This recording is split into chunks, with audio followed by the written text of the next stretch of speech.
Boa noite, pessoal. Bem-vindos, bem-vindas ao... Achei que você ia compartilhar, Matheus, volta aí. Não? Bem-vindos ao evento. Eu sou a Márcia, para quem não me conhece ainda. Eu sou a CEO aqui da empresa, estou nesse papel desde o meio do ano. E a gente, para quem não conhece a Nata, deixa eu... Pera aí, galera. Matheus, você Calma aí, tá deixa eu com... compartilhar aqui com você. Valeu, obrigada. Eu sou a Márcia, sou a CEO da empresa, tenho minha formação e tudo é em psicologia, não é em tecnologia, mas sou apaixonada por essa área. E a gente vai trazer um pouquinho, acho que tem vários rostinhos aqui que eu ainda não conheço, tudo, mas nós somos uma empresa especialista em desenvolvimento de produtos digitais e a gente foca muito, a gente acredita muito que essa construção e que construir um software não é só codar e fazer um desenvolvimento, mas é importante todo o planejamento, toda a gestão, toda a qualidade e todo esse processo é extremamente importante. E dentro do mercado de tecnologia, a gente sabe que a questão da gente poder estar trocando, contribuindo, aprendendo com o outro é ainda mais importante, né? Acho que é assim que a área de tecnologia evoluiu tão rápido. E isso tem muito a ver também com os nossos valores, né? A gente acredita muito nessa questão de fazer um trabalho de excelência, de fazer tudo isso com muita maturidade para a gente poder avaliar tudo que está acontecendo, com uma curiosidade muito grande e também de uma forma colaborativa. Então, da gente fazer junto. E quando a gente fala de fazer junto, não é só a gente da Nata, né? E a gente ter esses momentos de troca nossos e a gente poder juntar e trazer um pouco da experiência de um e de outro, mas a gente poder compartilhar com vocês também da comunidade, de todo mundo da área, porque eu acho que assim a gente aprende mais rápido, todo mundo aprende, a gente consegue trazer soluções melhores para o dia a dia, né? E cada um vai trazendo um pouquinho. E esse é o primeiro meetup do ano que a gente está fazendo, então quem ainda não segue a gente segue lá para a gente poder trocar ideia e a gente poder ir conversando também é muito importante para a gente. E vou deixar hoje o bate-papo para o Matheus, que ele vai conduzir essa conversa também e trazer os pontos, alguns pontos. E, galera, quem tiver dúvidas, questões, a gente vai deixar um slide aqui disponível para a gente ir conversando ao longo dessas próximas 1h30 aqui. Então, fiquem à vontade. E bora lá, Matheus, vou deixar você se apresentar, por favor. E aí, gente, eu sou o Matheus Alvarenga, sou Project Leader desenvolvedor aqui na Nata House. E hoje eu vou trazer aqui o Meetup para vocês. Hoje o tema do Meetup é trazer um pouquinho aqui sobre o poder do UX. Tá todo mundo me ouvindo bem? Tudo certinho aí? Então, beleza. Como que vai funcionar o Meetup hoje? Assim como a Márcia falou, eu vou trazer alguns conteúdos e a gente vai ter algumas pausas aí no meio para a gente responder as perguntas. Então, durante essas pausas aí, quem quiser abrir o microfone e fazer uma pergunta, tá liberado aí. Vou só pedir para fazer isso dentro das pausas, não enquanto tô apresentando, beleza? Então, vamos começar aqui? Então, o primeiro tópico aqui que eu queria trazer para vocês é o Human Centered Design. O Human Centered Design, ele é muito utilizado por Don Norman, que é o pai do UX, e ele tem 4 pilares que nos auxiliam a trazer o máximo de valor possível para as pessoas. Os 4 pilares são, ele é centrado nas pessoas, ele foca em resolver o problema certo, em pensar em tudo como um sistema e em ter pequenas e simples intervenções. Então, vou explicar aqui, vou trazer um pouquinho sobre cada um dos pilares, trazer aqui certinho para vocês. O primeiro pilar aqui, o centrado nas pessoas, ele é bem simples de explicar, porque quando a gente pensa em design, a gente pensa sobre resolver problemas, sobre encontrar problemas, sobre melhorar a vida das pessoas. E não tem como a gente fazer isso sem realmente pensar nelas, sem se preocupar com elas, sem ter empatia com elas. Então, o Human Centered Design se preocupa muito nessa criação de empatia, nessa criação da conexão com as pessoas que a gente vai resolver o problema. Então, a gente tem inúmeras formas de fazer isso através de imersões, conversando com elas, entrevistas, mas o importante é a gente ter essa empatia, a gente entender realmente quais são os problemas, a gente ter ali uma conexão com as pessoas, porque aí sim a gente vai conseguir fazer um design, fazer um desenvolvimento que vai realmente trazer valor, vai agregar valor para a vida das pessoas. O segundo pilar aqui é pensar em tudo como um sistema. Tem um exemplo muito bom que o Don Norman costuma utilizar para esse pilar, que é pensar em aviação. Quando acontece um problema no avião, um avião cai ou acontece um acidente, automaticamente uma equipe ela vai pegar um outro avião, vai ir para o local e vai fazer toda uma análise daquele avião. E quando ela vai fazer essa análise, ela não vai analisar simplesmente uma hélice ou uma turbina, ou se foi erro humano ou não foi erro humano, ela vai fazer uma análise de todo o avião como um todo, mesmo que uma parte do avião não tenha um problema nítido, não tenha um problema claro, ela vai fazer uma análise, ela vai ir atrás daquilo, porque ela entende que o avião como um todo é um sistema, então uma engrenagem com um problema aqui pode resultar num problema do outro lado, então é muito importante quando a gente pensa em desenvolvimento, pensa em design, a gente procurar entender tudo como um sistema, entender tudo que está por trás daquilo que a gente está vendo, seja uma empresa, um governo ou algo maior que isso, a gente tem que entender o que está se passando ali por trás para a gente realmente entender o que está acontecendo. E junto com pensar como tudo como um sistema, a gente tem que resolver o problema certo. Quando essa equipe fizer as primeiras pesquisas ali no avião, eles vão ter algumas hipóteses. Eles vão olhar e falar, provavelmente foi erro humano, ou provavelmente foi uma turbina. Talvez eles até falem para as notícias, olha, foi tal coisa, mas quem entende um pouquinho mais, sabe que nunca um único problema é o suficiente para causar um acidente de um avião. Você precisa de um conjunto enorme de fatores. Muitas vezes o problema está escondido numa parte longe da onde foi resultar, como tudo é um sistema. Então, aqui é sobre isso, sobre a gente, quando a gente se deparar com um sistema complexo, a gente ir atrás do problema certo. A gente cavucar e tentar encontrar o problema maior que a gente conseguir. Então, um outro exemplo é quando a gente tem febre, febre é um grande sintoma. Febre pode matar a gente, pode fazer muito mal para a gente. Mas se a gente simplesmente ficar resolvendo a febre, tomar só um antitérmico, antitérmico, antitérmico, a gente não vai chegar a lugar nenhum. Esse sintoma vai sempre estar voltando porque tem um problema maior. Tem um vírus, tem uma bactéria que está causando aquela febre. E resolver o problema certo é isso, é você investigar ao ponto de entender e não simplesmente resolver os sintomas, mas você resolver o problema raiz daquele sistema. E temos que lembrar de focar também, porque muitas vezes a gente cai nessa de vamos procurar o maior problema, maior problema, maior problema, maior problema, maior problema, e a gente está num problema tão grande que a gente não consegue resolver. Muitas vezes a gente não vai conseguir achar ou resolver um problema raiz de uma empresa, porque envolve muita parte executiva, muita burocracia, então vamos se ater ao problema mais profundo que a gente consegue resolver. Então vamos cavucar, vamos correr atrás, mas quando a gente se deparar com um problema que é muito grande para a gente ou que é muito difícil de resolver, a gente tem que pensar, será que vale a pena o esforço para resolver esse problema? Ou será que eu tenho que dar um passo para trás e resolver um problema antes que era um pouco mais simples? Então, é sobre esse pensamento aqui resolver o problema certo. E o último é a parte das intervenções pequenas e simples. Então, quando a gente tem um problema complexo, num sistema complexo, provavelmente ele vai ser caro e demorado para fazer. E é difícil alguém fazer um investimento de milhares de reais, de anos, para resolver um problema que ele não tem nem certeza se aquele é o problema certo.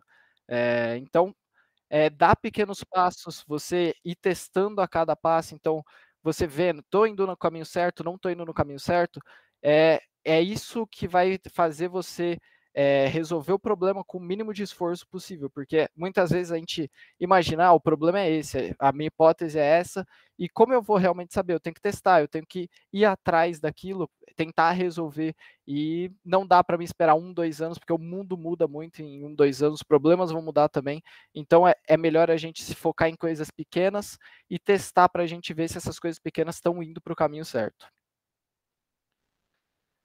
Agora eu queria trazer um outro tópico que é o Community Driven Design. Ele é bem relacionado com o Human Centered Design. Ele também é muito utilizado pelo Don Norman. E uma das coisas que o Don Norman mais traz sobre esse tema é que nós, designers e desenvolvedores, a gente resolve problemas com uma visão de colonizador. A gente entra numa empresa, a gente passa alguns dias ali com eles, a gente fala, olha, seu problema é esse, e eu vou resolver, volta para casa, passa algumas semanas sem dormir lá para tentar achar algo para resolver aquele problema, depois volta com o problema solucionado e fala, ó, todas as soluções dos seus problemas estão aí.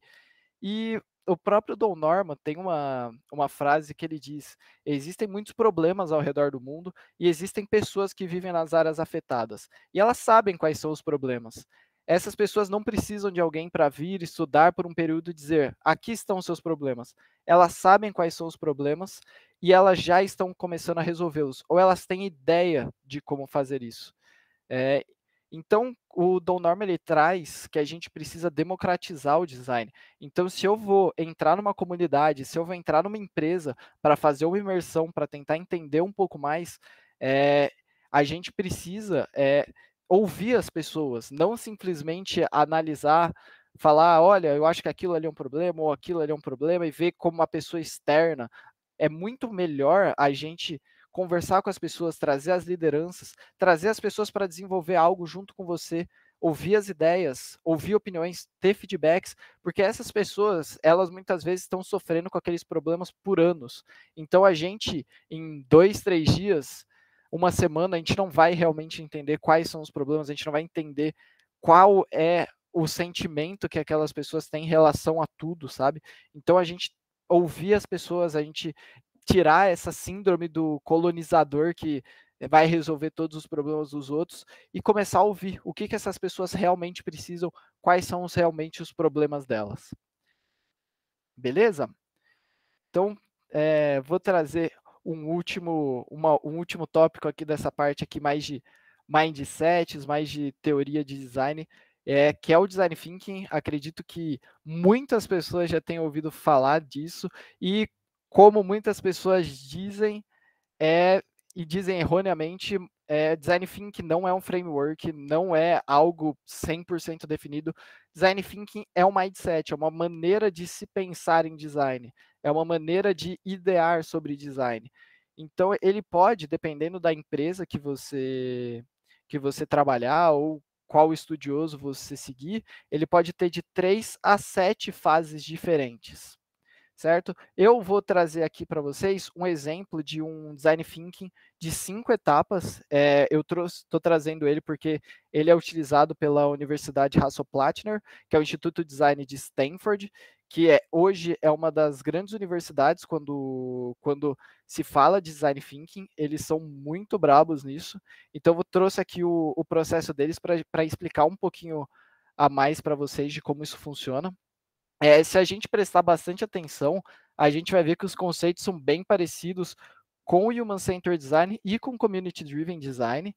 Então, a gente tem que entender que tudo isso é meio análogo. Eles foram desenvolvidos em épocas parecidas por pessoas diferentes, mas eles são muito complementares. Então, a gente não precisa cair num conto de eu utilizo um ou eu utilizo outro. A gente precisa agregar valor para o usuário, a gente precisa resolver problema das pessoas. Então, muitas vezes a gente vai juntar os dois, ou a gente vai utilizar um ou outro, dependendo do contexto, mas sem ter um time, sem ter uma camisa, o importante é trazer o que é melhor para o contexto atual, o que vai impactar mais as pessoas ao meu redor. Então, vou explicar aqui mais ou menos cada passo aqui, vou passar por cima aqui bem rapidinho, para vocês entenderem mais ou menos o processo. Então, a primeira parte é de empatização, certo? A parte de empatização é aquilo que a gente conversou na parte do centrado nas pessoas. Então, a gente criar conexões, ouvir pessoas como no Community Driven Design, e a partir dessa empatia, a partir dessas conexões, a partir dessas entrevistas que a gente fizer com essas pessoas, aí sim a gente vai ter uma série de problemas, possíveis problemas, e aí a gente vai para a segunda etapa, que é definir qual é o problema. Então, qual é o problema certo desse sistema? Identificar, trabalhar em cima daquilo, identificar um problema correto. Às vezes não é um, às vezes são vários, mas o principal é qual é o problema que eu preciso resolver dentro dessa empresa, dentro desse sistema, dentro dessa comunidade. E aí, com esses problemas em mãos, a gente vai para a terceira etapa, que é a etapa de ideação. Então, a etapa de ideação, ele é o que a gente vê muito quando a gente pensa em Double Diamond, ali no primeiro diamante. Então, você gerar o máximo de ideias possíveis e depois ir comprimindo essas ideias e identificando, olha, essa ideia aqui é bacana, não é bacana, olha, essa ideia aqui dá para a gente tirar, essas duas dá para a gente juntar. Então, é gerar o máximo de ideias possíveis e depois ir selecionando e priorizando, vendo o que é realmente mais importante, o que realmente faz sentido. E aí, com as ideias que a gente entender que realmente faz sentido, a gente ir para frente com elas, aí a gente vai para a parte de prototipação. E aqui é bem importante lembrar que muitas vezes quando a gente pensa em prototipação, a gente pensa num MVP super complexo ou num protótipo de alta fidelidade do Figma, e não é bem isso, tá? Protótipo, aqui nesse caso, ele pode ser qualquer coisa. Qualquer coisa que seja possível você testar, você mostrar para o usuário, você entender. Existem alguns métodos de MVP, alguns tipos de MVP, que basicamente são trabalhar com crowdfunding. Então, você fazer uma vaquinha online, colocar lá, explicar o que você quer fazer. Olha, meu produto vai fazer isso, isso, isso, e compartilhar, divulgar isso para as pessoas. E a partir desse crowdfunding, você vai poder testar, você vai poder ir para a última etapa. Você vai poder ver se o usuário está realmente querendo aquilo, ele vai pagar para aquilo, é algo que realmente vai impactar a vida deles. Às vezes, uma simples vaquinha online vai te dar todas essas respostas e você não precisa realmente sentar numa cadeira e fazer um design de horas, dias ali para mostrar para o seu usuário. Então, aqui é sempre pensar em pequenos passos. Então, vamos primeiro no menor passo possível, vamos entender o que a gente precisa resolver, vamos fazer algo pequeno, vamos dar um passo de cada vez, não vamos fazer nada gigantesco logo de cara, porque a gente precisa entender primeiro se aquilo ali é o correto, porque muitas vezes não é, certo? A gente tem que lembrar que hoje, a cada 10 empresas de tecnologia que são abertas, 9 não chegam a ter lucro, e a maior parte dessas 9 que não chegam a ter lucro, elas simplesmente falham ou fecham as portas porque os usuários não realmente queriam aquilo, não tinha um lugar no mercado para aquele aplicativo ou para aquele serviço. E aqui vale ressaltar também que não tem ordem certa e não tem quantidade de passos certa. O importante é a gente ter os conceitos em mente. Então, se a gente quiser mudar a ordem, então depois do teste eu voltar para a prototipação e fazer ali um looping meio infinito ali de vários protótipos testando sem passar por todas as outras etapas, pode. Se eu quiser tirar uma etapa porque eu acho que não faz sentido hoje para o meu contexto, porque eu estou ali com um budget meio apertado, vamos tirar uma etapa, vamos diminuir. Faz do jeito que for o melhor para você, o jeito que fizer mais sentido para o seu momento. Então, esses daí foram os 3 primeiros conceitos que eu quis trazer para vocês. Agora, vou abrir aí para algumas perguntas. Quem vai me ajudar hoje com as perguntas é o Rafa. Então, quem mandar lá no slide, o Rafa vai trazer aqui para a gente as perguntas. E aí, Rafa, tem alguma coisa aí? Boa noite, galera. Tem sim, velho. Tem 3 perguntinhas aqui. A primeira é como encontrar o real problema. Ou como encontrar o real problema? Aqui não existe uma resposta única, simples, fácil. Siga esses 3 passos aqui que está escrito no e-book que vai resolver todos os seus problemas. Não. Aqui vai muito de feeling, vai muito de situação, mas normalmente para encontrar o real problema a gente vai conversar com as pessoas, então vamos entender quais são os problemas, vamos ir atrás dessa informação. Como a gente conversou no Community Driven Design, muitas vezes as próprias pessoas vão entender isso. Então, às vezes, a gente fazer entrevistas com lideranças de dentro da empresa, a gente fazer uma imersão um pouco mais completa, a gente ir atrás, tentar identificar ali dentro da empresa quem são os líderes, quem são as pessoas que podem ter essa informação. Muitas vezes o problema pode estar numa pessoa, pode estar num setor de dentro da empresa. Então, o mais importante é a gente conversar, a gente ir atrás, a gente tentar agregar o máximo ali de problemas possíveis e dentro desses problemas a gente decidir ali juntamente com todo mundo, fazer ali um brainstorming de qual é o real problema. Mas aqui não tem resposta certa, varia muito de contexto para contexto, então é preciso ter uma caixa de ferramentas bem grande, porque varia muito, não tem um framework, um processo exato que vai resolver esse seu problema. Então, a gente precisa correr atrás, precisa entender, é uma coisa que demanda um tempo, assim, da gente fazendo brainstorming, conversando com pessoas, indo atrás disso mesmo. É um processo, assim, bem complexo. Show demais, velho. Pergunta de milhões, né? Próxima pergunta aqui, então. Como consultoria, sabemos que existe uma dificuldade em mostrar para os clientes o que de fato é o problema dele. Como vocês fazem isso? É bem difícil, além de ter a dificuldade de identificar o problema, a gente tem o problema de mostrar para as pessoas o que é realmente o problema delas, porque muitas pessoas ficam naquela caixinha fechada de elas têm uma opinião e tipo assim, a gente tenta trazer outras opiniões, tenta trazer outras coisas e pode acabar tendo um conflito aí, mas eu acho que uma das melhores maneiras da gente fazer isso é a gente a gente entender juntos. Vamos se dizer, eu preciso fazer uma imersão dentro de uma empresa e essa empresa a gente vai fazer uma transformação digital ali, então a consultoria a gente vai fazer todo um trabalho de transformação digital, né, dentro dela. E como que a gente vai trazer para o cliente realmente qual é o problema dele? Muitas vezes, se a gente fazer toda a resolução sozinhos, a gente fazer tudo sozinho e levar para eles algo já pronto, eles vão olhar e vão falar, putz, será que é isso daí mesmo? Será que esse cara pensou certo? Não sei, não estou confiando muito.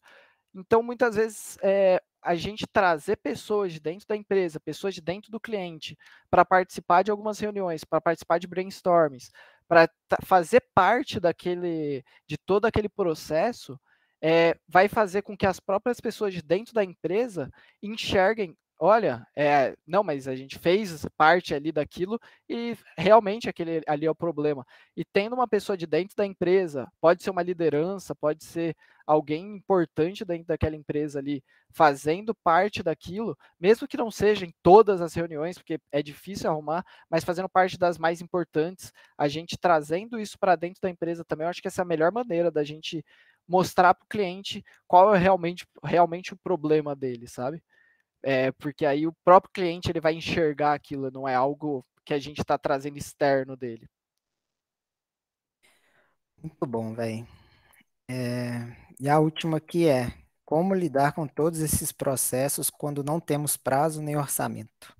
Eu acho que essa daí é outra das perguntas de milhões, porque quem trabalha com a parte de desenvolvimento, com design, sabe que sempre o prazo é bem apertado e o budget é bem baixo, então a gente acaba tendo alguns problemas, a gente sempre acaba tendo que fazer alguns cortes, e aqui a gente entender o contexto, assim como eu falei, não necessariamente a gente precisa fazer todas as etapas, a gente precisa trabalhar ali num processo perfeito de design, muitas vezes a gente precisa trabalhar num ótimo, num bom, num que a gente vai agregar o máximo de valor possível dentro daquele prazo, dentro daquele orçamento. Então, o mais importante é a gente identificar. Olha, não vai dar para a gente fazer todos os processos, não vai dar para a gente fazer uma imersão de uma semana, mas o que dá para a gente fazer? Dá para a gente fazer uma imersão de um dia, 2 dias? Dá para a gente fazer uma entrevista com 10 usuários aqui no home office mesmo, para não ter custos com viagem? e fazer e trabalhar dessa maneira. É difícil, não tem, assim como algumas das outras coisas, não tem uma receita de bolo para a gente resolver, mas eu acho que é identificar o contexto e vamos fazer o melhor possível dentro do nosso contexto, sabe? Então, é identificar realmente o quanto que a gente consegue fazer, quanto que a gente consegue agregar de valor. Pô, legal demais. É, Foram essas três. Até agora não tem mais perguntas, não. Se alguém quiser aí mandar, pode ser aqui no chat do Discord também, do Meet também, se alguém tiver alguma dúvida, alguma pergunta sobre esses 3 tópicos aí.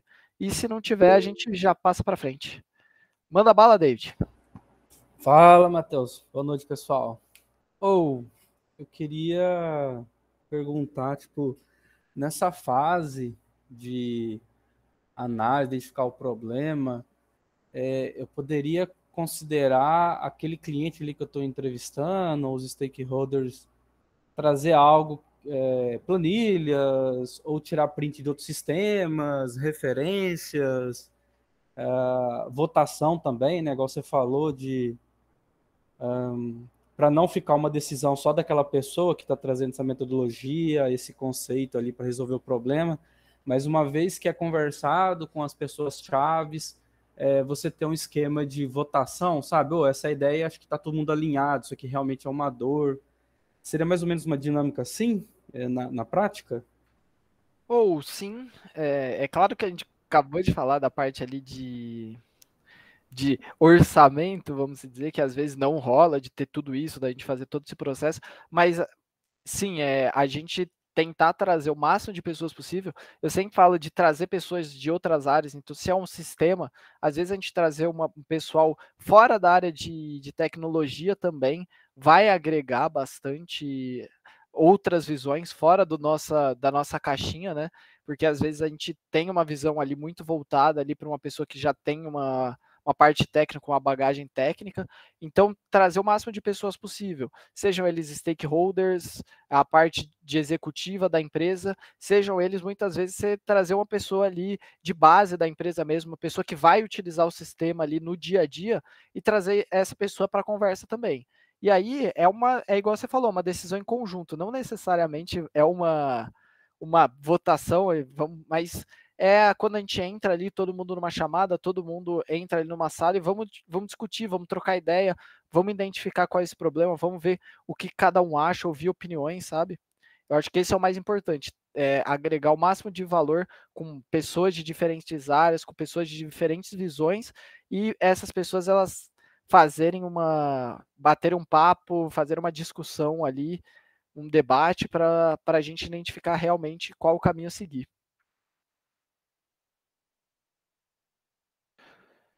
Gente, deu os 10 minutos aqui. Se sobrou alguma dúvida, alguma coisa, continua mandando lá no slide, manda aí no chat. Qualquer coisa eu respondo na próxima pausa. Eu só vou continuar aqui para a gente não perder o tempo, porque tem um horário aí para a gente finalizar. Então vamos conversar aqui um pouquinho sobre psicologia dentro do UX, né? Então, UX, para quem não sabe, ele é uma sigla ali para experiência do usuário, né?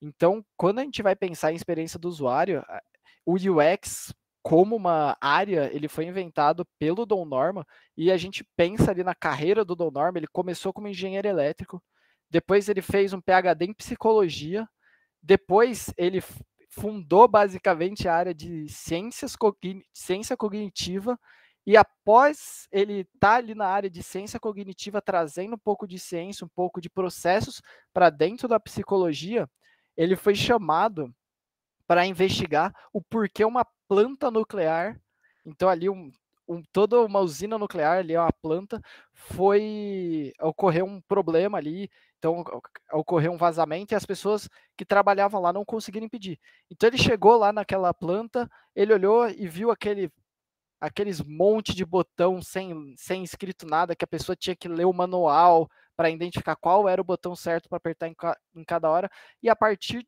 desse insight dele, que ele identificou que existia uma demanda, existia uma falta de pessoas pensando na usabilidade, em tornar as coisas melhores para as pessoas utilizarem.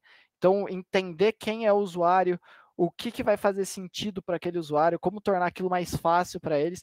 Então, quando a gente pensa em UX, a gente tem que pensar um pouquinho ali também em psicologia, entender como funcionam as pessoas. E um dos tópicos mais importantes que o Don Norman trouxe sobre essa parte é o design emocional. O Don Norman escreveu um livro que é o Design do Dia a Dia, que ele trata bastante sobre design emocional, sobre como o design ele afeta as emoções das pessoas e como a gente, como designers, desenvolvedores, a gente pode meio que trazer bons sentimentos para as pessoas na utilização de um produto específico. Então, aqui, vou trazer outra frase dele. Então, não é suficiente que a gente crie produtos que funcionam, que são entendíveis e usáveis. A gente também precisa construir produtos que tragam alegria, felicidade, prazer e diversão, e sim, beleza para a vida das pessoas. Então, é a gente realmente entender as pessoas para a gente poder criar produtos que realmente façam sentido, que agreguem valor para elas. Então, dentro do design emocional, eu vou trazer um tópico assim que eu acho bem importante, bem primordial para quando a gente pensa em aumentar a usabilidade, entender o usuário para isso, são os 3 níveis de design. Então, a gente tem ferramentas, a gente tem conceitos aqui que vão fazer a gente tornar mais fácil entender qual é a experiência do usuário, quais sentimentos que ele está tendo a cada etapa da utilização do nosso produto e como a gente pode utilizar esse conhecimento para trazer sentimentos melhores para dentro do nosso produto. Então, o primeiro nível aqui dos 3 níveis de design é o nível visceral. Então, quando a gente pensa em nível visceral, a gente pensa em vísceras, né? Então, é algo que vem de dentro da gente, não é algo externo. Então, ele é algo do nosso subconsciente. Então, ele é aquela nossa primeira impressão, nosso primeiro sentimento com base em alguma coisa. Sabe quando você vê uma pessoa pela primeira vez, só cumprimenta ela e você já pensa: ih, não fui com a cara dessa pessoa, não. Ih, não parece ser bacana. Não gostei dela. Isso é o nosso nível visceral agindo ali. Então, a nossa primeira impressão não é algo que a gente pensa, não é algo que a gente raciocina. Às vezes não é algo que faz sentido, às vezes não tem um motivo específico para a gente sentir que não gostou de algo, mas faz parte da nossa experiência esse sentimento. Então, como a gente traz um bom nível visceral dentro do design?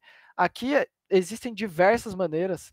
Então, em produtos físicos, a gente pode aprimorar o tato, aprimorar a parte visual, aprimorar embalagens, a gente trazer elementos extras, então dar um mimo para a pessoa dentro da embalagem, de trazer coisas que vão, quando a pessoa abrir a sua embalagem, abrir o seu produto pela primeira vez, vão brilhar os olhos das pessoas, vão falar: nossa, isso daqui é outro nível. Então, dentro do mundo do software, a gente pode fazer isso através de animações, de ilustrações 3D, de toda uma gama de coisas belas visualmente que podem trazer esse efeito visceral nas pessoas para causar o deleite. Então, quando você abre um aplicativo pela primeira vez, você vê uma animação, você fala: nossa, esse aplicativo aqui é bom, nossa, isso daqui é muito da hora.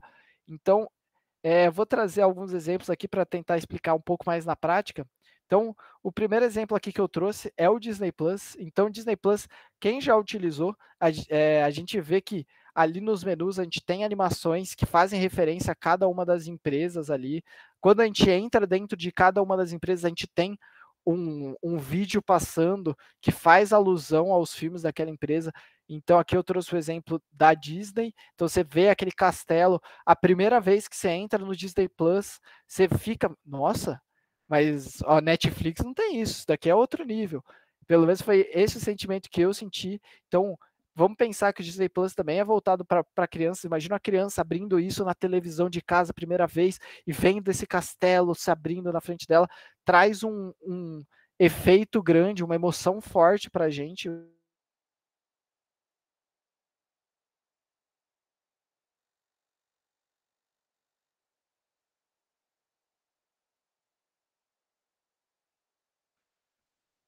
Oi, Oi, você voltou. eu caí?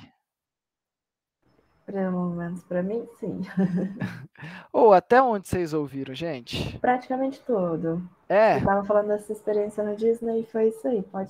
Eu acho que pode seguir. beleza, beleza. Então, o design visceral, com o exemplo aqui da Disney, ele traz esse sentimento bom. Então, você imagina ali o pessoal, a primeira vez, uma criança, uma pessoa que é muito fã da Disney, abrindo pela primeira vez, a sensação que você tem ali.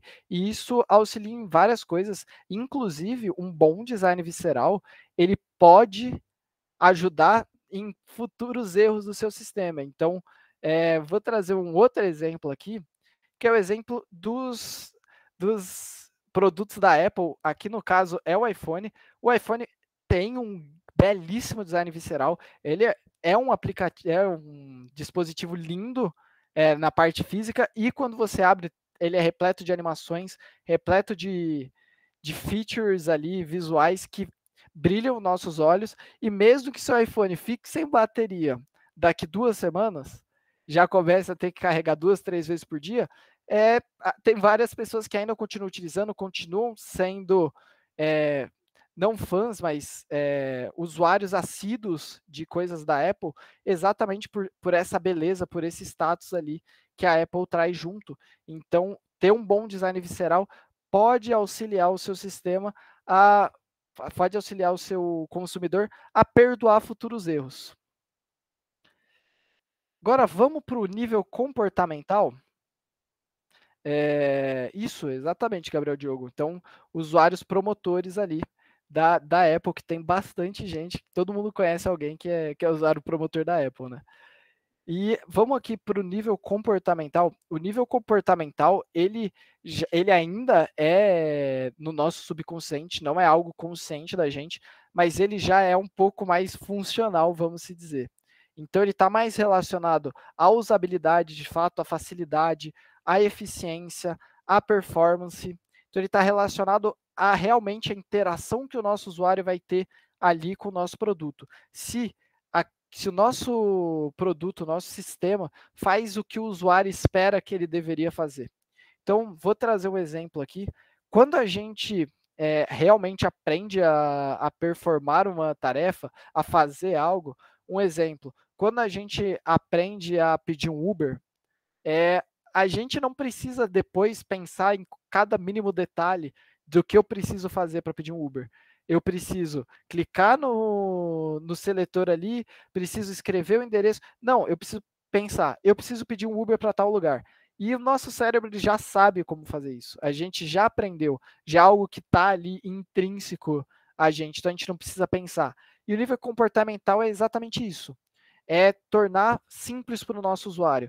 É fazer as coisas de uma maneira que o nosso usuário não precise ter um esforço cognitivo, esforçar, pensar, nossa, como que eu faço tal tarefa?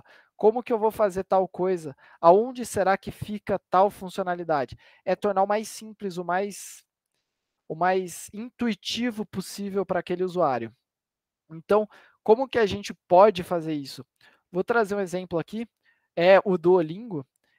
E o Duolingo, ele utiliza, aqui como vocês podem ver, muitos ícones, muitas informações ali na tela. Então, se eu estou ali na tela, porque eu estou aprendendo uma língua? Eu não preciso ler cada uma das opções. Eu sei ali só pela iconografia quais que fazem sentido para mim e quais não. Então eu posso pensar, eu tô porque eu quero viajar, então eu já vou direto na opção do aviãozinho. Já é algo que faz sentido para mim. Eu não vou na que tem a ver com artes. Então é esse tipo de adendo visual, de iconografia, texto, tudo ficar bem claro para o usuário, para a gente não precisar pensar para utilizar o nosso aplicativo. E aqui outro exemplo, aqui é um daqueles design que a gente acha no LinkedIn, do pessoal perguntando qual que é o certo e qual que é errado. Então aqui a gente pode perceber alguns elementos que auxiliam muito o nosso usuário. Primeiro, lá em cima a gente vê que a gente trocou só o Next ali por uma barrinha que mostra, olha, em qual etapa que eu já estou acabando ou não estou acabando. Colocamos o botão de Next lá para baixo, numa maior, a azul tendo um contraste maior com o fundo, então fica mais fácil da pessoa encontrar, da pessoa saber aonde clicar. Te colocou ali algumas imagens, alguns ícones que fazem referência com o texto, então a pessoa não precisa pensar muito, fica fácil da pessoa utilizar isso, mesmo que seja a primeira vez. E se ela já fez isso uma vez, aí fica mais fácil ainda. Ela não precisa nem pensar para performar a tarefa. E agora vamos para o último nível, que é o nível reflexivo. O nível reflexivo, ele está realmente no pós-utilização do nosso produto.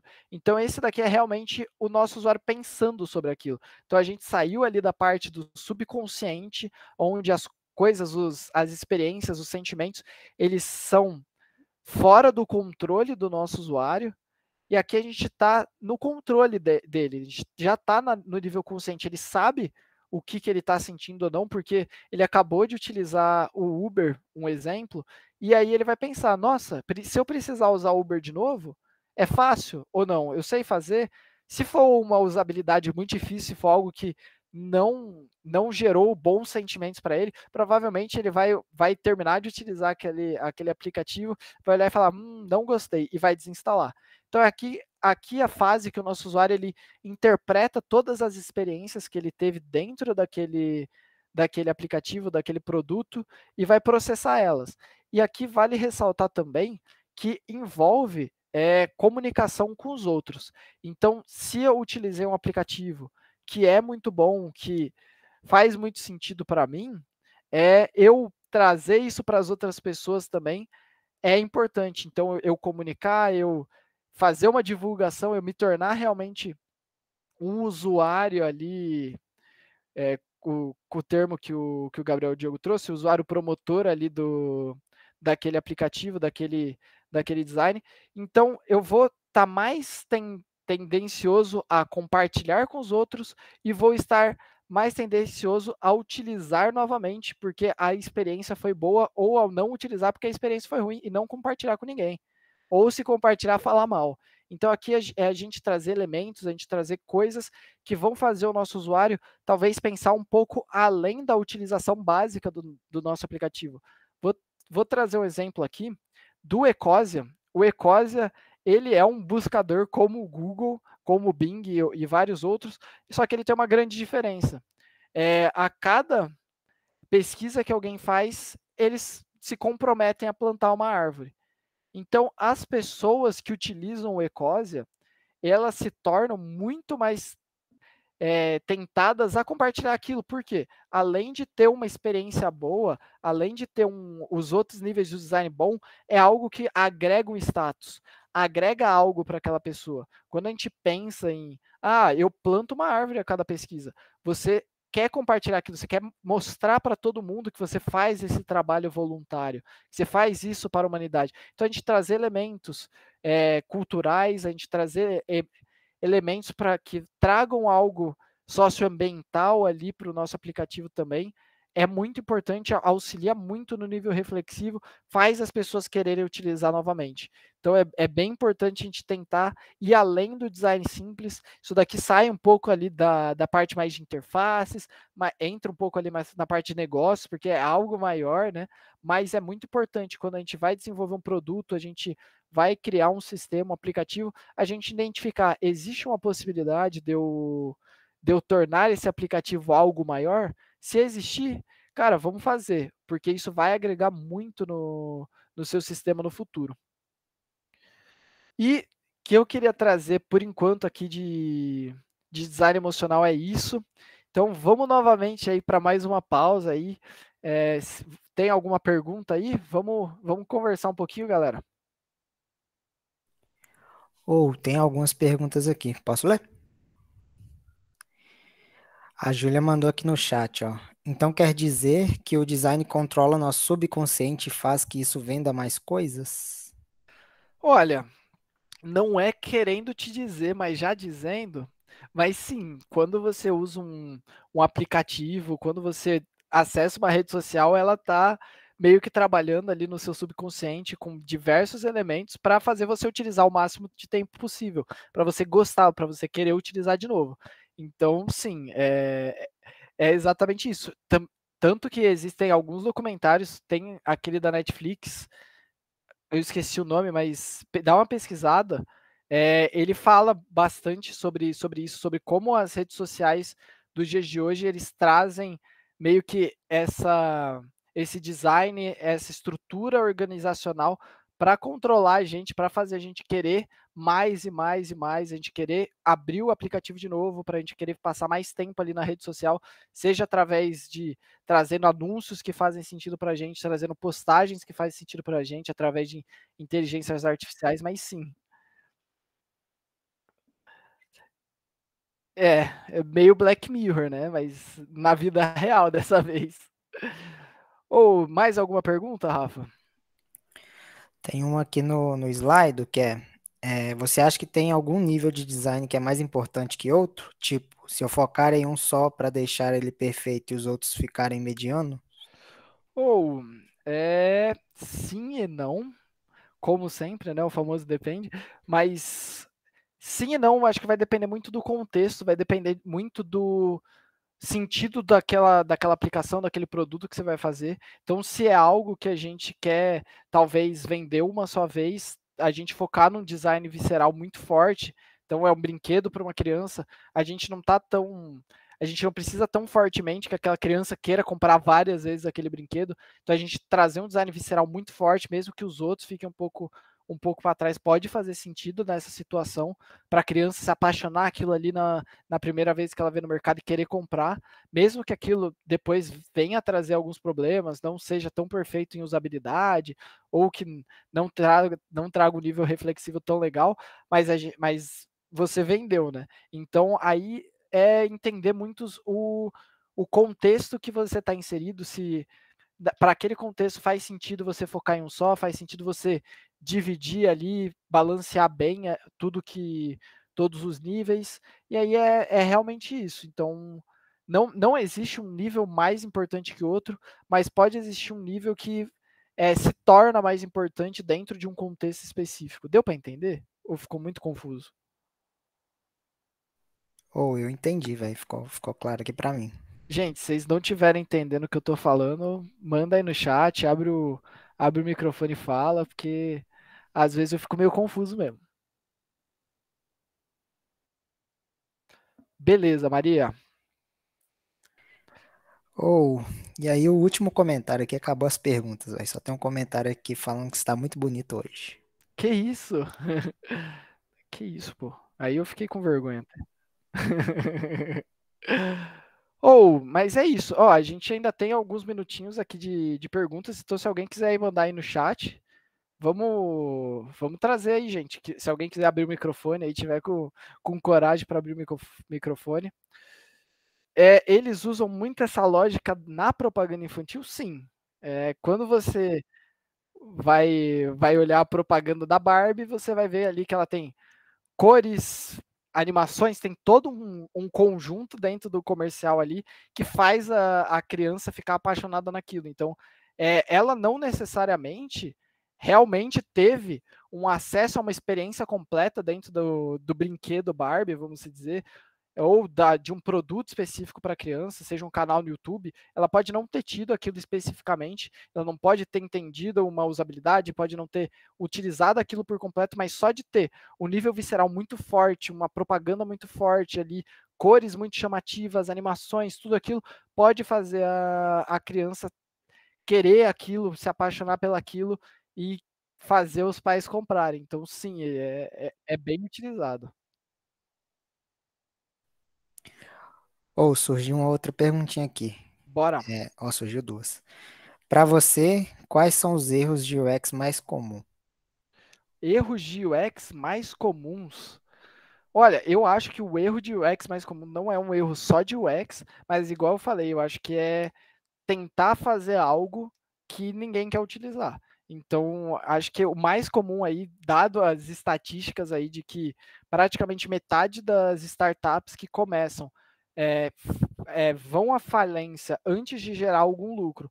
E esse motivo é porque eu não tenho usuários o suficiente para gerar dinheiro para aquela marca, eu acho que esse daí é um dos grandes erros, porque os outros erros você pode até corrigir no meio do caminho, mas se você tomar uma decisão completamente errada, lançar um aplicativo sem fazer os testes necessários antes, eu acho que esse daí é um grande erro. Ó, velho. Ó, surgiu mais uma aqui do Jonatas. Certo dia entrevistei um diretor de produto e ele me disse que o X é mal vendido. O que você acha disso? Ou eu acho que o X, ele é mal vendido, mas eu acho que a gente está indo num caminho muito certo. Eu acho que aqui no Brasil, principalmente, a gente sempre teve um pensamento muito mais, vamos fazer funcional, vamos ir para cima. Eu acho que agora a gente está chegando num patamar assim de gerar um pouco mais de conteúdo, de interesse das pessoas em UX, porque é difícil vender UX, é difícil eu olhar para um cliente que está pagando um valor por hora e falar, olha, ao invés da gente gastar 10 horas fazendo o seu aplicativo, por que a gente não gasta 10 horas conversando com pessoas para entender se o aplicativo faz sentido? Muitas pessoas, principalmente ali de um mercado um pouco mais tradicional, eles provavelmente vão olhar para você e falar, cara, eu sei o que meu usuário quer. Eu sei, eu conheço, a ideia é minha, vamos fazer o aplicativo logo, porque eu preciso ganhar dinheiro rápido. E eu acho que é muito por causa disso que as pessoas vão à falência tão rápido, porque não dá para a gente realmente saber quem são as pessoas. A gente tem uma ideia, a gente tem uma hipótese de as pessoas que vão utilizar meu aplicativo são essas, mas muitas vezes a gente está errado. Então, acho que a gente realmente tem esse problema aí no Brasil e no mundo, mas eu acho que o mundo está um pouquinho mais avançado, mas o Brasil está indo no caminho certo. É exatamente isso. Minha ideia, a solução é incrível, eu vou juntar um grupo de amigos, fazer uma startup aqui e ganhar milhões. Nem todo mundo é o Mark Zuckerberg, sabe? E tipo assim, então eu acho que a gente está indo no caminho certo para trazer o UX mais para uma parte mainstream ali do desenvolvimento. Já tem muitas empresas que utilizam o UX bem dentro dos seus times. Mais duas perguntinhas aqui rapidão, dá tempo? Bora. Tem uma aqui. Perguntando, pensando no consumidor. Como ser um usuário mais consciente, considerando todos os métodos de apps para engajar a gente? Como ser um. Pergunta difícil. Acho que hoje, no século XXI, não é fácil não você ser um consumidor consciente, tipo, estar por dentro das novidades enquanto você é consciente em relação a dados, em relação ao que as inteligências artificiais estão fazendo com a gente. Então, é difícil. Eu acho que um dos primeiros passos, existem diversos tutoriais, eu posso até, preciso dar uma pesquisada, mas tem uma organização bem grande, uma ONG bem grande, internacional, que basicamente te ensina e ajuda as pessoas a limpar os dados, a fazer os aplicativos consumirem menos dados. Hoje em dia, a maioria dos aplicativos tem maneiras de você desativar algumas funções, algumas coletas de dados específicas. Então, eu acho que você começando por aí é um bom princípio, você fazendo ali um detox, e eu acho que, cara, você sendo consciente consigo mesmo, você tendo um controle da quantidade de horas que você vai passar numa rede social. Então, às vezes a gente se pega mexendo no Instagram ou no TikTok por horas seguidas e nem repara. Então, você ter ali alguma ferramenta no seu celular, no seu computador, para garantir que você não vai passar tanto tempo assim. Então, tem algumas ferramentas, alguns aplicativos que fazem esse detox. Então, acho que eu diria que essas duas coisas são bem importantes hoje para você ser um consumidor consciente, você limpar os dados, você tomar essas ações ali para não deixar eles capturarem tanta coisa assim, e você fazer esse detox, você viver um pouquinho no mundo real também, ficar um pouco sem celular, ficar um pouco fora do computador. Beleza, Júlia. Aí vou aproveitar a saída da Júlia aí para falar que a gente está gravando, então toda essa apresentação vai ser gravada, então quem não conseguiu assistir o começo ou o final, pode assistir depois no YouTube. A gente manda o link. Tem mais alguma pergunta? Tem duas que tem correlação aqui. O Beleza. Simon mandou aqui no chat que, tipo, meu foco de estudos é React, JavaScript, não trabalho na área ainda. Devo me importar muito com a questão de UX nesse momento. E aí, puxando um gancho, que isso aqui também tem uma outra pergunta lá, que é se todo projeto digital precisa de UX. Vamos lá, vou responder primeiro a do Simon, né? Simon, então, dado o seu momento ali, que você ainda não está no mercado, eu sempre falo, UX não é só para designers, então, tipo assim, a gente não precisa ser um designer para pensar em UX, para desenvolver coisas voltadas a um usuário.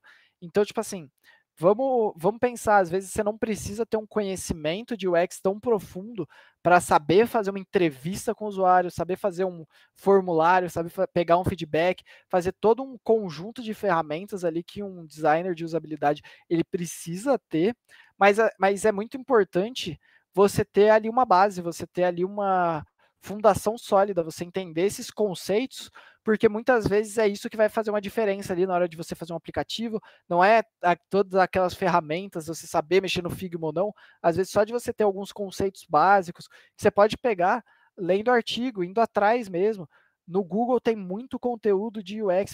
Se você souber inglês, melhor ainda. Então, você correndo atrás desses conteúdos um pouco mais conceituais, sem tanto você pegar ferramentas e ir para cima, como um designer faria, mas você já traz uma gama de ferramentas ali muito, muito bacana para você trazer para um possível serviço aí que você vem trazer. Isso não é só para dev, não importa a profissão que você tem, se você tem uma parte ali que você precisa de inovação, que você precisa entender entender um pouco mais ali sobre o usuário, fazer desenvolvimento das coisas, é muito importante você ter esse tipo de conhecimento. E qual que era a outra pergunta, Rafa? Esqueci. Se todo projeto digital precisa de UX. Diria que sim. Eu acho que hoje, mesmo que seja algo simples, primitivo, básico, é uma coisa assim a se pensar para colocar em qualquer projeto. Mesmo que você não tenha igual eu falei, não tenha um designer alocado que vai trazer ferramentas e você ter ali conceitos de UX sendo aplicado, você tendo o básico bem feito, uma fundação bem estruturada dentro daquilo, já é muito importante, já é um bom passo dado. Mas, se possível, se tiver budget, se tiver prazo, é bom você ter mais do que só o básico ali. Você ter mais estruturas, você ter uma pesquisa, você ter toda uma gama de ferramentas ali para te auxiliar a fazer um desenvolvimento que gere valor. Mais alguma coisa, Rafa? Porque acho Agora que não, velho. Foi, então, fechou. então tá ótimo. Vamos passar para a próxima etapa aqui. Vou só tomar uma água, um segundo. Tô falando muito, velho. Bora aqui. Então, essa daqui vai ser a nossa última sessão aqui, que a gente vai entender, que a gente vai trabalhar um pouquinho mais sobre entender o usuário. Então, a gente conversou ali sobre alguns conceitos dentro do UX, dentro do design geral, a gente entendeu um pouco mais como o usuário interpreta as experiências dele, mas não basta a gente entender só os conceitos cognitivos, a parte complexa ali da coisa, a gente precisa entender também a parte humana. A gente precisa entender quem é o humano do que a gente vai trabalhar, o que ele gosta, qual contexto que ele está inserido ali na vida. Então, vou trazer aqui para vocês 3 pessoas completamente diferentes, né? Então, a gente tem essas 3 pessoas e as 3 estão utilizando celulares. E vamos pensar em desenvolver aplicativo para cada uma dessas 3 pessoas. Será que o aplicativo tem que ser igual para os 3? Será que o melhor cenário para os 3, o perfeito, é igual? Acho que não, né? Então vamos pensar em cada um deles, o que é um design bom para cada uma dessas pessoas, trazendo aqui, então, vou trazer aqui um pouquinho de mais um estereótipo ali, vamos trazer mais um geral ali de cada uma das imagens, vamos tentar imaginar quem são essas pessoas e o que é mais importante para elas. Vamos começar com a senhora de idade. Então, a gente está vendo uma senhora de idade, ela já está com óculos, e o que será que a gente pode colocar num design que vai agregar algo especificamente para elas? Será que a gente colocar um texto grande, exatamente, a gente colocar um texto grande, a gente pensar em cores com contraste maior, então talvez a gente colocar um fundo branco com mais textos pretos, botões coloridos para gerar um contraste bem grande, para ficar fácil dela entender. Olha, aqui que eu tenho que clicar, esse texto aqui fica fácil de eu ler, porque ele está grande, está numa cor bem diferente do fundo. E será que, outro ponto, a gente tem que trazer um aplicativo com menos funções? Será que se a gente colocar um aplicativo ali de celular com 10 funções diferentes, 10 opções diferentes para essa senhora de idade clicar, será que ela vai realmente entender cada um desses conceitos e vai saber utilizar, ou será que ela vai ficar perdida dentro daquilo? Então, é melhor a gente colocar menos funcionalidades, menos botões na tela, menos ações de uma vez. Por quê? Porque aquela pessoa mais de idade, aquela pessoa que já não tem tanta familiaridade com dispositivos, ela vai se sentir muito mais confortável para utilizar. Beleza? Então, agora vamos pensar um pouco na criança. Quando a gente pensa em criança, vamos trazer um pouquinho do que eu já falei um pouquinho antes ali nas perguntas da Júlia. Então a gente tem que pensar em muitas cores, personagens, animações. Esse tipo de coisa ajuda muito a atrair a atenção dessas crianças, certo? E a gente tem que se atentar a mais um detalhe. Olha o aparelho que essa criança está utilizando. Não é um celular, é um tablet. Hoje, se a gente pensar, vamos pensar aqui nas crianças que a gente tem ao nosso redor, pelo menos ao meu redor, a maioria dessas crianças não tem um celular, ela tem um tablet. Provavelmente porque não tem funções de ligar, não precisa de um chip, então a criança consegue utilizar ali com os pais menos preocupados. Então a gente precisa pensar nisso também. Qual dispositivo que o nosso usuário usa? Além de se ele está próximo ou não está próximo da tecnologia, que é o que a gente viu com a senhora de idade, que dispositivo que essa pessoa usa? No caso de uma criança, provavelmente se ele utiliza um tablet, eu já tenho que fazer um design pensando na utilização de um tablet. Então, talvez eu não colocar tantas funções, tantos botões de ação na parte de cima, porque se você está segurando o tablet nessa posição, fica muito difícil de você alcançar. Então, colocar aqui, ó, no alcance dos dedos, fica mais fácil dessa pessoa utilizar.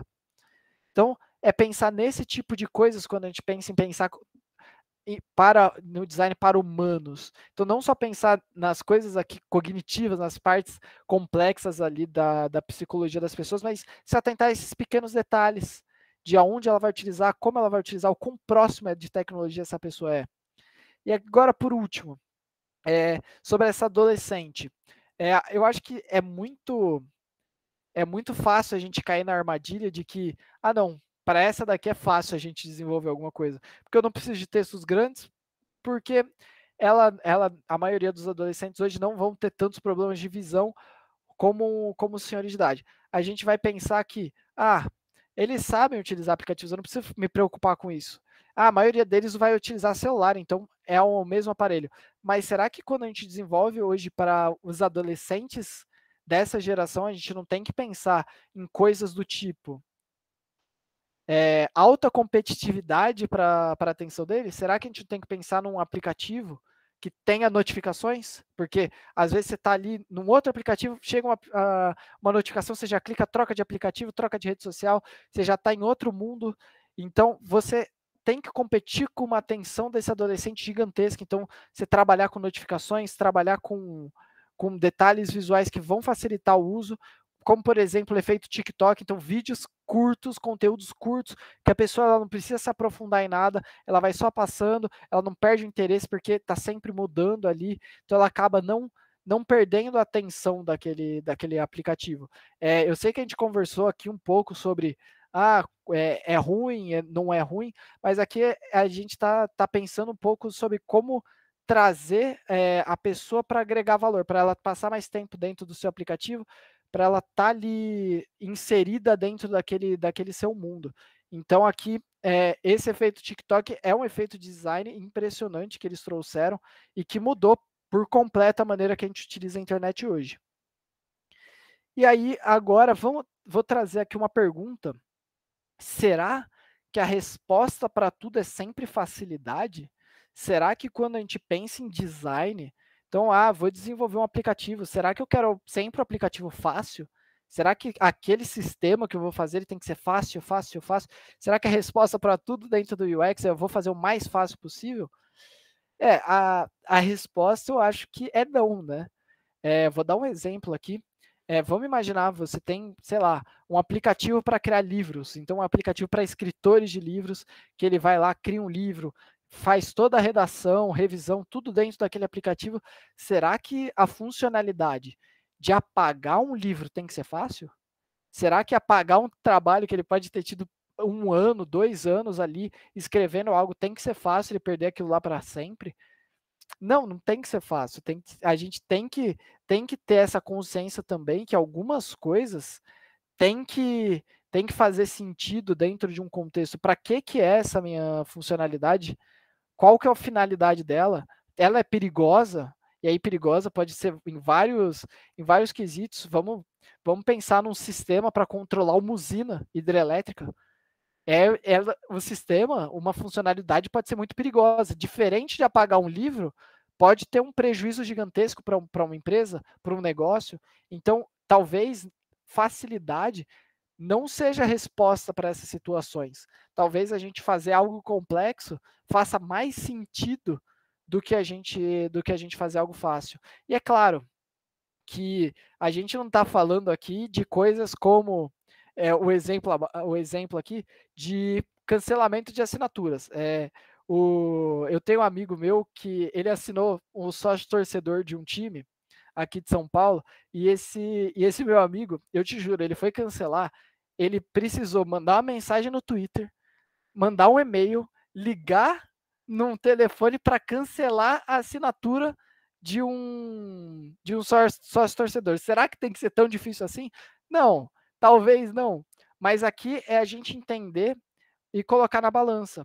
Nesse caso de cancelamentos de assinatura, ele não é fácil e não é porque é algo perigoso cancelar uma assinatura, mas porque é algo que faz sentido para o negócio. E aqui a gente, como desenvolvedores, como designers, a gente tem que entender que o nosso usuário é muito importante, mas a gente não pode deixar o negócio, a empresa que está dando lucro ali para as pessoas, tá dando lucro e que está pagando nosso salário, a gente não pode deixar que essa empresa não tenha lucro porque a assinatura é um botão. Às vezes a gente vai ter que tomar decisões de design, decisões de desenvolvimento que não são tão boas para o usuário, mas que vão ser boas para um negócio como um todo. E aqui a gente colocar na balança. Talvez não ser tão fácil como um botão, mas a gente negociar de não ser tão difícil quanto uma mensagem no Twitter, um e-mail, uma ligação para cancelar, sabe? Ser o meio termo ali, eu acho que é uma boa ideia. E aqui, nessa parte de entender o usuário, a última parte que é faça pesquisas. Só tem um jeito da gente realmente entender quem é o meu usuário, se ele tem proximidade ou não com tecnologia, qual aparelho que ele utiliza no dia a dia, quais outros aplicativos que ele utiliza para a gente entender qual a competitividade que a gente está tendo, e é fazendo pesquisa. E aqui a gente vai ter 2 tipos de pesquisa. A pesquisa qualitativa, que são entrevistas, então a gente realmente chegar num one-on-one ou numa pesquisa em grupo ali, fazer uma entrevista, conversar, entender um pouco mais, ter uma proximidade com as pessoas, ou a gente pode fazer uma pesquisa mais quantitativa. Então, enviar formulários, pegar feedbacks, coletar dados em massa, tentar procurar dados já coletados na internet sobre uma gama de pessoas ali que fazem parte ali de uma idade, de um gênero. Então, a gente precisa conhecer o nosso usuário real e só com pesquisa, só indo atrás realmente desses dados que a gente vai entender, porque a gente cai às vezes numa armadilha de criar uma personificação dentro da nossa cabeça e a gente desenvolver para essa persona, sabe? E essa persona é algo que a gente inventou do nada, que não veio realmente de uma pesquisa, de um dado, sabe? Então, vamos fazer pesquisa, vamos criar personas, criar personificações para a gente, mas fazer isso através de dados, fazer isso com uma garantia muito maior do que se a gente realmente saísse inventando o que as pessoas utilizam ou não. Beleza? E agora vamos para o último ponto aqui do nosso meetup, já está acabando, gente, que são interfaces e acessibilidade.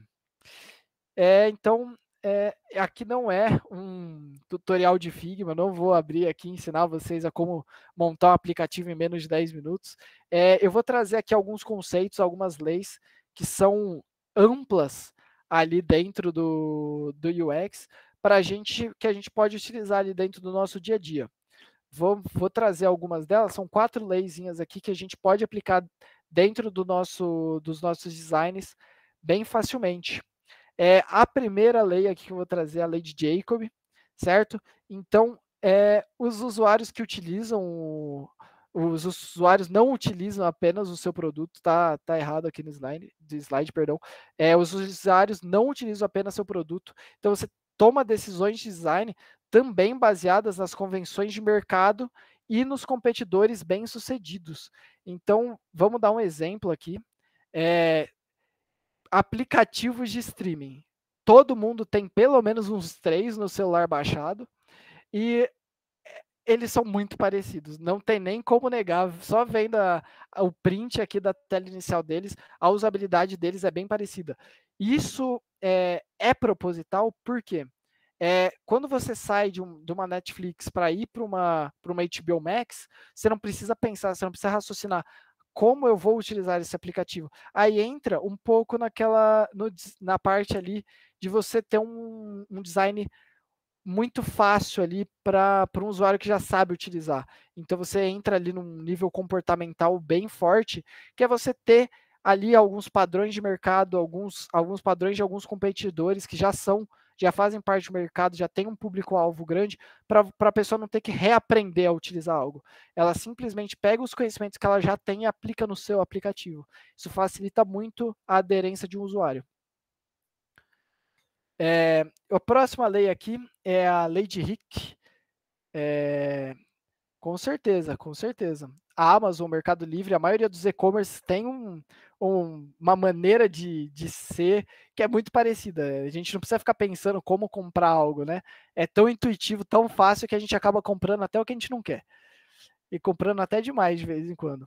Mas vamos aqui, a lei de Hick, ela nos diz que o tempo necessário para a gente tomar uma decisão ele aumenta conforme o número de opções possíveis e a complexidade delas. E aqui entra aquele exemplo que eu dei da senhorinha. Será que a gente precisa colocar uma gama de features, uma gama de opções ali na tela? A resposta é não. Quanto mais opções a gente colocar, mais o nosso usuário vai gastar tempo pensando, tentando entender qual que é a decisão certa e menos ele vai utilizar realmente estou fazendo aquela ação. Então, vou trazer um exemplo aqui que é bem engraçado, que são controles remotos. Há bastante tempo atrás, a gente tinha vários controles remotos em casa e a maioria desses controles remotos tinha um monte de botões. E a gente nunca utilizava todos os botões. A gente sempre utilizava uma meia dúzia de botões ali que eram mais importantes para aquele aparelho e os outros simplesmente a gente nem sabia muitos para que servia. Então aqui tem um exemplo no exemplo do meio, ali 2 controles remotos com metade dos botões com fita e eu tenho certeza que as pessoas estavam utilizando eles bem, sem precisar se preocupar. Então hoje, quem comprou TV há pouco tempo vai ter percebido que os controles são muito parecidos com o da direita, com pouquíssimos botões, muitas vezes só o botão de o direcional, menu, play e a troca, o aumentar e diminuir volume, e é o suficiente para você utilizar. Você não vê ninguém reclamando, nossa, que saudade que eu tinha daquele botão para trocar a cor de cinema para teatro, que as TVs antigas tinham, né? Ninguém sente falta disso. Então, é entender que, às vezes, dar menos opções vai trazer um benefício maior ou a mesma quantidade de benefícios para o seu usuário. E aqui eu tenho o limiar de Doherty, né? Então, o usuário não deve ficar esperando tempos acima de 400 milissegundos para uma ação ser completada.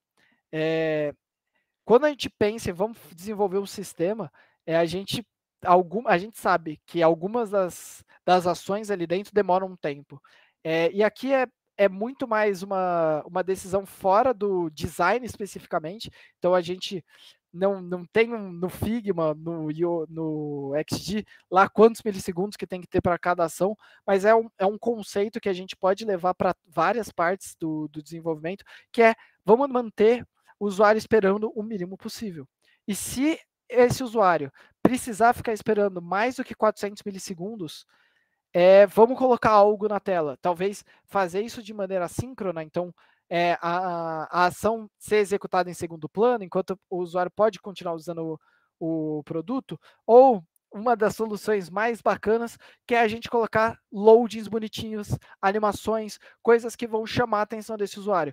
Enquanto o sistema está deletando alguma coisa ali, o usuário ele vai prestar atenção nessa ação aqui, vai falar, nossa, olha que da hora, tá realmente apagando as coisas. E quando ele vê, já foi. E é claro, gente, mesmo que a gente coloque um load bonitinho, que a gente tenha algo, não precisa demorar 10 minutos. Vamos tentar se manter abaixo de 1 minuto e meio, 2 minutos no máximo para as ações mais demoradas do sistema, porque acima disso já fica muito ruim para o nosso usuário. Beleza? Mas o objetivo mesmo é estar sempre abaixo dos 400 milissegundos. E aqui, a última lei aqui que eu vou trazer para vocês é a lei de Miller. Então, ela diz que o usuário só consegue processar e se lembrar de 5 a 9 coisas de uma vez. Então, a gente precisa se concentrar, colocar menos informações num curto espaço de tempo. Então, quando a gente for desenvolver uma interface, for desenvolver algo, não adianta a gente colocar diversas opções, um mar de opções para ela, várias pequenininhas para ela ver. Compensa muito mais a gente colocar de uma vez uma tela ali em torno de 7, de 5 a 9, com 7 ali sendo a média, porque ali vai ser o que realmente o usuário vai conseguir processar e se lembrar. Beleza? Então, eu vou trazer um exemplo aqui. Então, aqui uma página para vender livros, e aqui tem 6 livros exatamente. O que vai acontecer quando o usuário ele for utilizar essa página? Ele vai bater o olho, ele já vai conseguir processar os 6 livros, e ele vai olhar e falar, nossa, esse daqui faz sentido para mim. Ele vai se lembrar daquilo. Quando ele estiver lá no final da página, ele vai se lembrar qual o livro que ele queria lá em cima, porque não tinham tantas opções assim. Agora imagina se isso daqui tivesse, sei lá, dezenas de opções de livros. O usuário ele ia bater o olho, talvez ele ia pensar em ele não ia conseguir realmente processar todos aqueles livros, ele não ia conseguir realmente entender cada coisa ali, o que faz sentido para ele ou não. Gente, o que eu tinha para trazer para vocês é isso. Vamos aqui para o nosso última pausa aqui para as perguntas. Vamos fazer mais 10 minutinhos aí. Se tiver perguntas aí, pode mandar. E quem quiser abrir aí o chat, pode falar, abrir o microfone, pode fazer pergunta também, para a gente trocar uma ideia. Vou puxar 2 perguntinhas aqui. Tá ótimo. Uma do Luiz. Na sua opinião, os sistemas criam demandas ou resolvem demandas? Eles fazem os dois. Ninguém sentia que a gente precisava de um TikTok, mas ele criou uma demanda para aplicativos que têm vídeos curtos. Mas no outro lado da mesma moeda, a gente tem diversos aplicativos, diversas coisas que estão aí para resolver uma demanda. Um exemplo, a gente tem muitos aplicativos para ajudar no controle financeiro das pessoas. Isso daí é uma demanda, que as pessoas não têm tanto controle financeiro, e aí eles criam esses aplicativos para tentar resolver essa demanda, a facilitar a vida das pessoas ali a resolver a sua parte financeira. Então, é um pouco dos dois. É entender o que faz sentido para o seu negócio, mas sempre lembrar que a maioria, assim, o mais fácil de conseguir é suprir uma demanda. Criar uma demanda dentro dos usuários é uma coisa complicadíssima. Então, dá para a gente criar aplicativos que criam uma demanda, que são uma inovação completa, dá. Mas às vezes é muito mais fácil, às vezes vale muito mais a gente utilizar nosso tempo e nosso dinheiro resolvendo problemas que já existem e que ainda talvez não tenha uma solução tão forte no mercado, do que a gente tentar criar algo do zero ali e rezar para as pessoas para criar uma tendência ali. Oh, show demais. E a outra aqui é, sempre bom considerar o contexto. O app será usado em casa, na rua? É um app para sessões curtas ou longas, foco na diversão ou para resolver um problema? Ou, eu acho que isso daí não sei se foi uma pergunta, não. Eu acho que foi mais um comentário, não? Foi Ou um foi uma pergunta? comentário, É, foi uma pergunta. Tipo, não, eu acho que é para entender se é ah, bom considerar esses aspectos, né? tá. Quais são os aspectos mesmo? Que Ele eu tô colocou aqui, por esquecido já. exemplo, se o app será usado em casa, na rua, se é um app para Beleza. sessões curtas ou longas. Tá. Eu acho que tudo isso faz muito sentido da gente entender. Eu acho que tudo relacionado ao contexto do usuário faz sentido. Então, vou trazer um exemplo. Se é um aplicativo ali que a gente vai utilizar na rua, talvez seja muito bacana a gente ter uma abordagem offline first. Então, mesmo que o cara esteja sem internet, ele consiga utilizar. Se a pessoa, qual aparelho que a pessoa vai utilizar, qual contexto, aonde tem internet, não tem internet, tudo isso eu acho que faz sentido. Tudo que tiver ali no ambiente do nosso usuário, eu acho que faz sentido a gente correr atrás. Massa demais. Surgiu uma outra aqui, ó. Um projeto que atenda a várias empresas diferentes, cada um com uma proposta mais simples e outra mais complexa. Qual seria o correto? Design no meio termo? Eu não entendi exatamente a pergunta. Então, tipo assim, seria meio que um white label ali? Então, tipo, vai ter um aplicativo que vai funcionar para várias empresas e cada uma dessas tem funcionalidades diferentes? Ou a demanda é mais simples, mais complexas? Aí é muito sobre, tipo, entender o contexto ali. É muito difícil eu chegar e olhar, porque, tipo assim, eu não sei qual aplicativo que é, qual é o sentido, para que serve o aplicativo, mas, tipo, eu acho que o meio termo sempre é bom, mas é identificar, talvez algumas funcionalidades específicas possam ser mais complexas, outras mais simples, talvez identificar quais fazem mais sentido de ter isso e tentar unificar ali as empresas, trazer ali um design que faça sentido para todas elas. É difícil, às vezes não rola, às vezes a gente tem que ir no meio termo, não tão fácil, mas também não tão difícil. Mas eu acho que é importante a gente entender e tentar vender para esse possível cliente. Não sei o contexto que você tá inserido, mas uma usabilidade talvez mais fácil ou mais complexa, dependendo do que você enxergar através das pesquisas, através do conhecimento ali do usuário e tudo mais. E acho que dentro desse ponto, eu não sei também exatamente o que a pessoa perguntou, mas acho que um ponto que é sempre relevante lembrar quando a gente está falando dessa questão é por que a gente está fazendo isso? Qual que é o problema que quer solucionar? Porque às vezes o problema que você está fazendo para um projeto vai solucionar o problema de várias empresas. Então, sim, talvez você vai conseguir aplicar dentro desses contextos e tudo mais. Às vezes as empresas que você está indo atender não têm um contexto, tem um contexto parecido, mas talvez o design não tem tanta abertura para um processo de design com todas as etapas que o Matheus passou. Então, talvez você vai ter que adaptar para conseguir vender para eles essa ideia para aos poucos ir amadurecendo e criando abertura. Então, acho que vale sempre refletir no que o Matheus trouxe, né? Qual que é a demanda do usuário, ele seja o usuário uma pessoa física mesmo, ou o usuário, ou o seu usuário ali que você está considerando a tua persona uma empresa, né? Então, acho que é importante. Exatamente, Márcia. Exatamente isso. Perfeita. Mais alguma pergunta, Rafa? Ou não? Acabaram as perguntas. Gente, mais alguém quer trazer algum tópico antes de eu encerrar aqui? A gente ainda tem mais, acho que 5 minutinhos, né? 4 minutinhos, se alguém quiser trazer alguma coisa.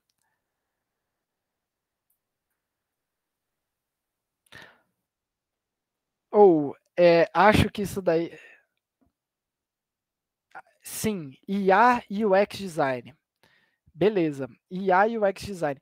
Cara, UX design é um sistema como qualquer outro. Eu acho que precisa de você ter um UX bom. Eu acho que um grande case de IA com a parte de UX é o ChatGPT. O ChatGPT você não precisa de um tutorial, não precisa de nada. Você chega lá e é fácil utilizar. É algo que as pessoas conseguem utilizar facilmente. Então, acho que assim como um outro sistema qualquer, é bom a gente identificar a melhor maneira. Ah, tá, entendi. Como será o nosso futuro como UX designer? Cara, eu não acredito nesse tipo de situação de as IAs vão tomar nossos lugares, seja como desenvolvedor, designer, UX designer, artista. Eu acho que as IAs elas têm uma ótima coisa que é trazer ali um entendimento de padrões e seguir padrões muito bem, mas os humanos são exatamente contrários. Muitas vezes a gente é muito bom em quebrar esses padrões. E igual eu falei, talvez uma IA ela não vai saber identificar a hora certa de sair fora do processo bem definido de design thinking, de entender qual a hora certa de diminuir uma etapa para cortar o budget, porque o budget está baixo, ou de fazer algo um pouco mais simples no começo, o que vai... Então, eu acho que isso vai continuar sendo humano. Eu acho que a gente, como designers, a gente pode utilizar muito bem as IAs.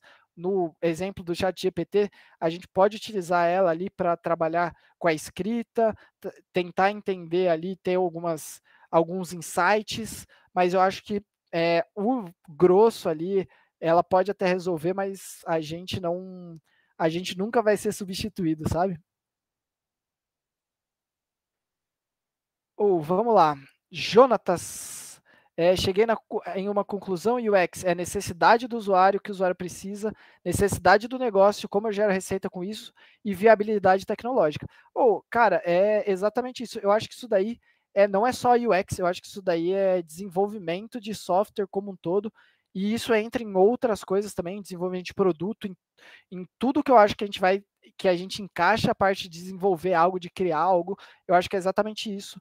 É a gente entender quem vai utilizar, o que faz sentido para essa pessoa, o que faz sentido para a gente gerar dinheiro, porque ninguém sobrevive sem ter um lucro ali, sem ter alguma receita com o que a gente está fazendo no trabalho, e também entender se faz sentido ter tecnologicamente ou não. E eu acho que é por isso que é bem importante a gente ter esse contato aqui. Então, a gente ter desenvolvedores, POs, QAs, pessoas de fora da área da tecnologia, aprendendo um pouco mais sobre o UX, aprendendo um pouco mais sobre essas decisões, que eu acho que isso impacta tudo, e eu acho que para você criar algo realmente impactante, a gente precisa ter tudo isso dentro ali do nosso projeto. E eu acho que tem mais uma mensagem aqui. Apenas um comentário. Sou analista de dados e estou vendo a deficiência em UX design para apresentação de dados e estou buscando melhorar essa parte em mim, para melhorar a experiência do usuário. Parabéns pela... Brigadão, Shirlene. Cara, aí aqui, eu acho que eu já vou encerrando aqui, porque já deu 8 horas aqui, mas aí entra outra coisa. Aqui eu passei uma base, eu passei conceitos assim, tentei trazer um bom fundamento para todo mundo, conceitos assim que a gente pode utilizar no dia a dia. Tem muito mais para se aprofundar. Se vocês quiserem, eu posso passar para vocês alguns conteúdos, algumas coisas. Pode me mandar uma mensagem, quem quiser se aprofundar um pouquinho mais lá no LinkedIn. Eu vou responder, vou passar alguns. Tem cursos, livros, artigos, tem muito conteúdo para a gente consumir dessa área que auxilia a gente no dia a dia. E eu acho que o próximo slide é exatamente isso. Então, pensar em designers, em design não é só para designers.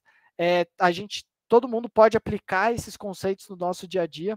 Então, é exatamente isso que você falou, Shirlene. Às vezes você não é um designer, você é uma analista de dados, mas você pode aplicar alguns conceitos, você pode aplicar algumas coisas dentro do seu serviço ali para melhorar ele. Eu acho que isso é para qualquer tipo de emprego, qualquer tipo de área que você trabalhe.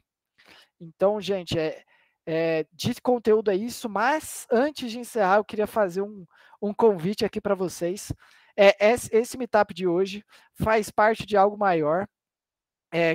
O Natatech, é um conjunto de conteúdos que a Nata House traz aqui, abertos ao público. Esses conteúdos fazem parte de posts de rede social, posts de blog, então a gente tem muito conteúdo no nosso blog. Acesse aí natahouse.com, acesse o blog, tem muito conteúdo muito bom de várias áreas, design, projeto, produto, a parte de desenvolvimento também, a gente tem muito conteúdo bacana, e eu vou fazer um convite aqui para vocês, para 5 outros meetups que a gente vai ter esse semestre ainda. Semestre que vem tem mais, então segue a Nata House no LinkedIn, no Instagram, fica por dentro aí para você não perder.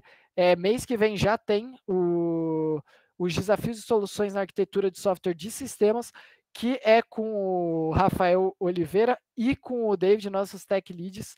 E logo após isso, ali em maio, em junho, a gente vai ter 4 meetups juntos ali no evento maior, que vão trazer todo o ciclo de vida de um software. Então, a gente vai ter a parte de imersão, a gente vai ter parte de planejamento, desenvolvimento e deploy e sustentação. Então, vai ser muito bacana para você realmente entender como funciona o ciclo de vida de um software real, sair um pouco dos cursos ali que falam um pouco do básico e entender como é feito na realidade. E é isso, gente. Queria agradecer aí a todo mundo que participou, muito obrigado. Espero que eu tenha conseguido trazer esse conteúdo aí para vocês. Qualquer dúvida que vocês tiverem, qualquer pedido aí que vocês quiserem. Pode falar, Joel. Boa tarde, Matheus. Eu tenho uma pergunta. Eu sou QA já há 5 anos e eu queria saber uma coisa. Eu tenho pensado me movimentar para a área do UX, mais especificamente para UI Designer. Eu queria saber, eu sendo senior, tem alguma possibilidade de, ou seja, quando eu trocar para essa área, não porque eu sei que no UX tem parte que tem a ver com QA, tem parte, faz também testes, né? Sim. Tem alguma parte de eu não começar como júnior, porque tem gente, porque na minha empresa, por exemplo, não tem como eles me relocalizar, porque meu nível é muito alto para começar de UX. Como o que você me recomendaria fazer? Desculpa meu português, eu falo espanhol. Não, beleza, deu para entender tudo direitinho, Joel. Cara, essa é uma pergunta bem difícil.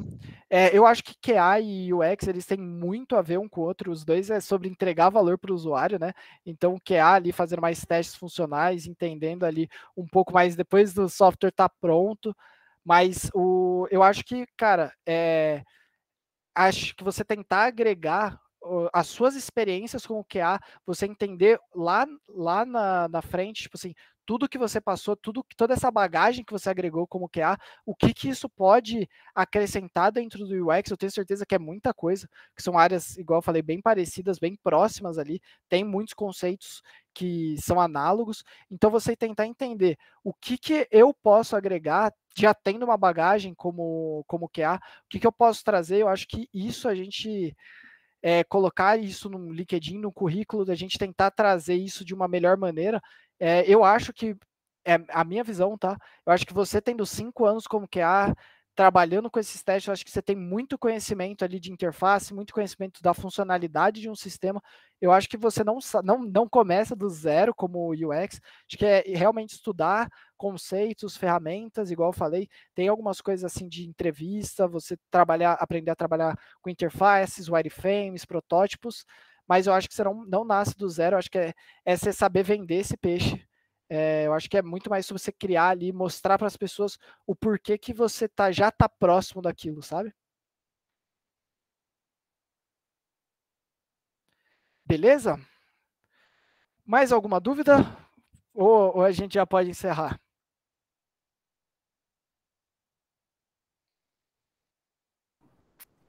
Vou tomar isso como a gente pode encerrar. Então sigam a Nata House nas redes sociais, acessem o blog. Se vocês quiserem se conectar comigo lá no LinkedIn, tá Matheus Alvarenga de Oliveira mesmo. Se vocês quiserem mandar alguma dúvida que você não quis trocar ideia aqui no Meetup, que quer trocar mais no privado, pode mandar mensagem lá, a gente troca uma ideia, eu tiro a dúvida, passo o conteúdo também, se você quiser. Então, se igual o Joel, ele falou que quer ir para a área do UX, se você quiser que eu passe alguns conteúdos, alguns livros, alguns cursos bacana, só conectar lá, manda uma mensagem, vamos trocar uma ideia. Deixa eu mandar meu LinkedIn aqui para vocês darem uma olhada e poderem mandar essa mensagem um pouco mais fácil. Você quer falar alguma coisa, Márcia? Não, eu queria te agradecer, Matheus. Obrigada. Mandou muito bem, acho que foi muito didático, pelo menos da minha parte, deu para entender todos os pontos que você trouxe.